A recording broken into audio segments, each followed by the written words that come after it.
Hello, I am here to explain chapter 6, the Mughal dynasty 1. And the topic is Akbar's Noratan or 9 jewels from the page number 83. Akbar had a great passion for knowledge.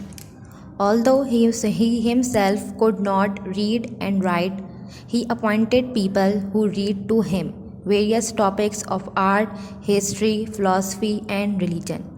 They all included artists, musicians, writers, finance ministers, warriors, and poets. Together, they are referred as Akbar's Noratan or 9 jewels. Their names are Abul Fazl, Raja Todar Mel, Abdul Rahim Khan, Raja Birbal, Mullado Piazza, Faizi, Fakir Ayazuddin, Raja Man Singh, and Tansin. Let's start from slide 2, Akbar's lively mind. Akbar had a lively and inquiring mind, means he was a person who never believed on someone. He always used to inquire about things and then he implements it. According to Edward Terry, an English visitor to Akbar's court, Akbar not only engaged himself in state affairs but he performed other jobs too, such as shearing camels, cutting stones or wood, etc. Akbar, a great inventor. Akbar was also a clever mechanic and great inventor. He made following inventions which astonished the whole world.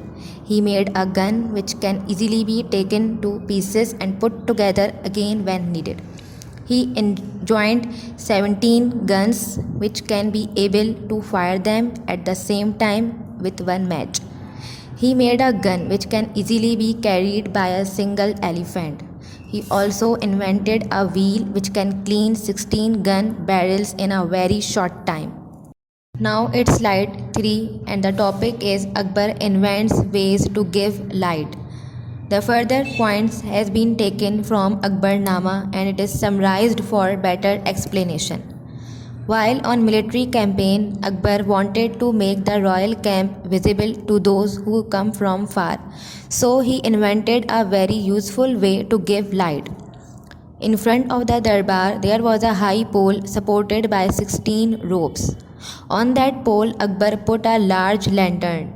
The lantern was called the Akas Diya. Its advantages were that the lantern's light, seen from great distance, guided the soldiers to the imperial camp, helped the soldiers find their tents. It's slide 4 now, which is the last one for the FAP topic. Written assignment: in history, who are known as Akbar's Noratan and 9 jewels and what are their names? For its answer, you may go and read the chapter from page 83. Make sure to complete skills book page 25 to 28. Thank you. Thank you.